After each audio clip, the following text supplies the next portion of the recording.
In the first quarter of 2020, the economy was fantastic, unemployment was all-time low, and things were cranking. All of a sudden, COVID-19 hit, and things changed on a dime. Many of our homeowners that we were talking to, including some of our listings, had the opportunity to take forbearance on their mortgage, delaying their mortgage payment until things get a little bit greener. We're going to talk with Dustin Owen, the Regional Vice President, through a longer interview. Yet this is this place about forbearance, how it may impact you or someone you know, and how you can make sure you will protect yourselves from not being caught into potentially a harmful economic crisis there. Take a look, and thanks for joining.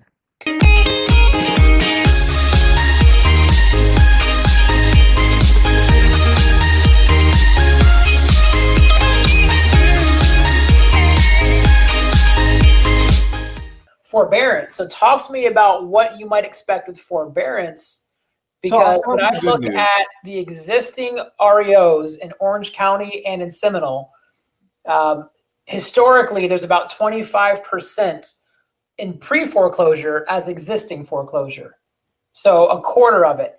In Seminole and Orange County, we have 2.5 times in pre-foreclosure than we do existing, which tells me there's going to be an influx in that. Is that just in the forbearance, or talk to me what that might be from your perspective? Yeah, I'll walk you right through it. So forbearance obviously is when if you are impacted by the worldwide pandemic, you can call your lender and not make your mortgage payment for a set period of time, whether it's 90 days, 120 days, or maybe even extend it out to almost 12 months.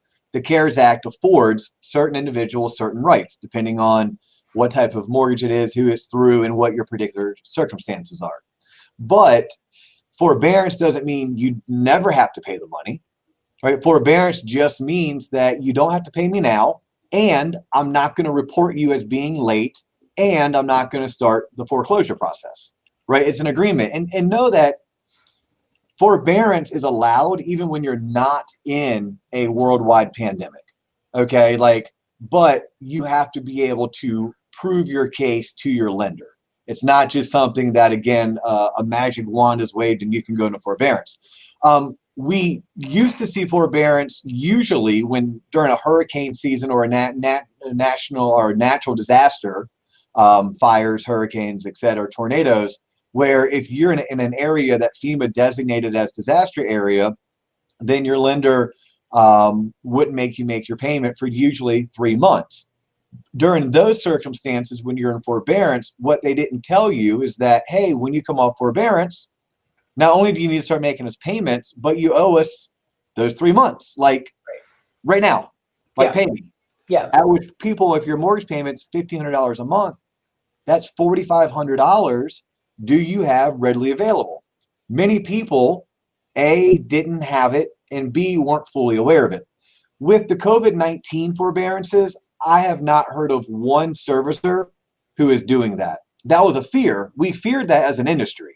Okay. And we lobbied hard. And quite honestly, the Mortgage Bankers Association, our national lobbying group, I guess it is our national lobbying group, it's also our national trade group, they actually even stepped up to the plate and made comments to their members saying, don't do it. Like, don't be a jerk.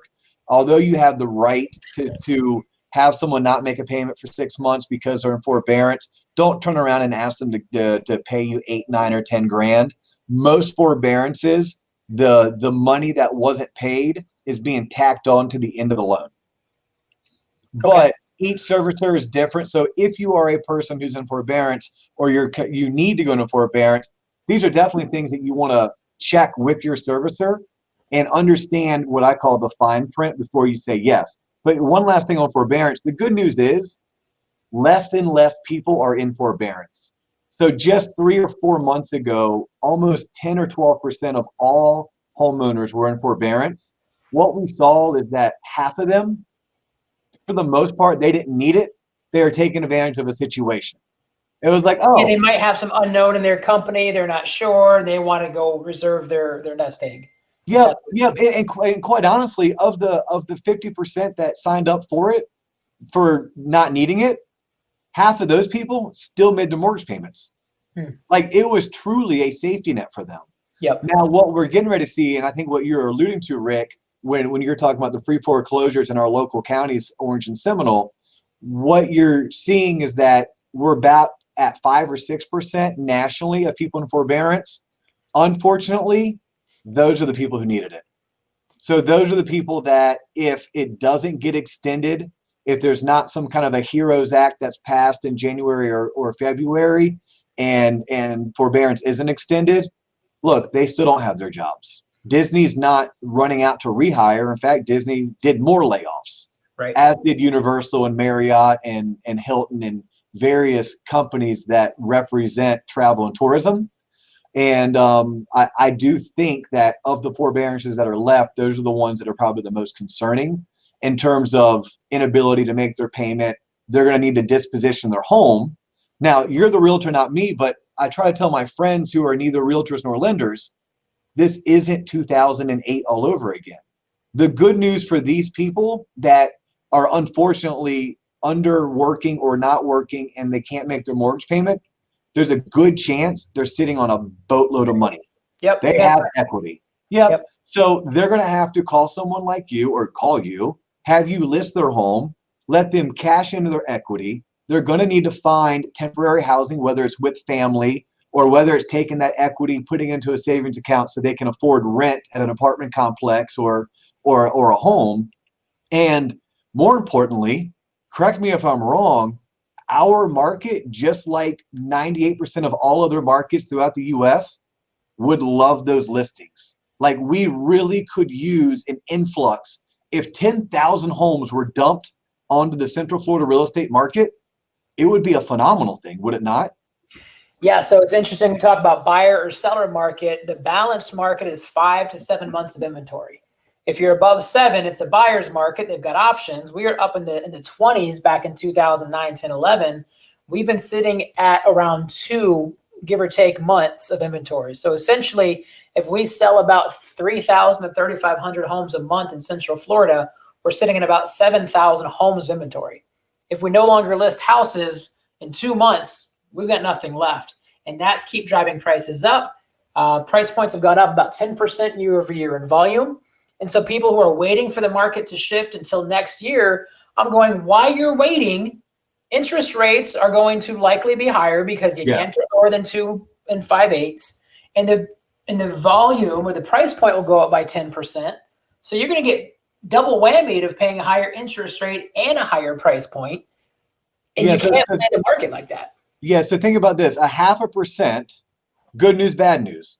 Good news, it's only about $125 a month on the average purchase price. Bad news, it's $125 a month. That's $125 a month that you could be putting into your kid's 529, into your 401k, into an IRA.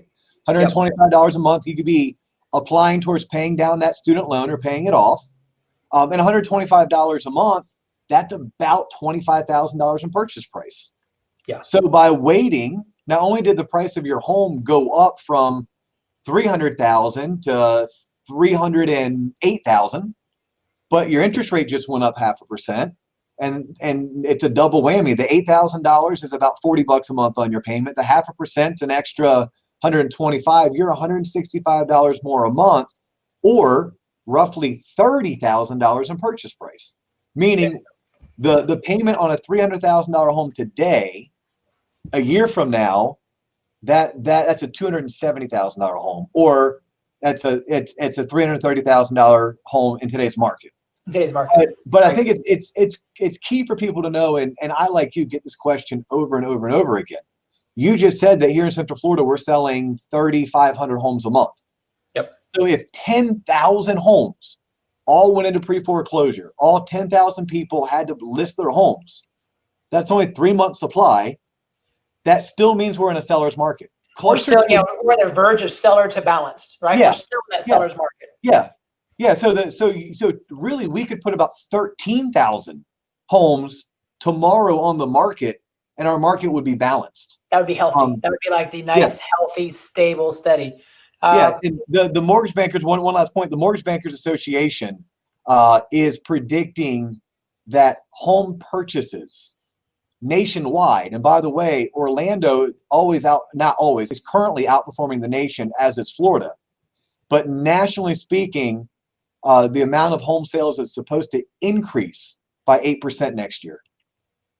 So sales are going to continue going up. And if we don't match that by at least 8% or more, we're going to have an even tougher inventory shortage, which will keep driving prices up. Yeah, this is very sad because you never want to hope for someone to have an economic hardship, but we kind of need some of these homes to come on the market. Right. Because there's a pent up amount of buyers who there's just no inventory for them. Affordability is tough as well for that market. Thanks for watching. If you liked what you heard, make sure you subscribe, like, comment below, and join us every Wednesday at 12:15. We are here live talking about real estate issues, how it pertains to you, which the Orlando Homeowners Show yet applies to you no matter where you live. Thanks for joining. If you want to see more videos, make sure you like, subscribe, and take a look at our playlist. Take care.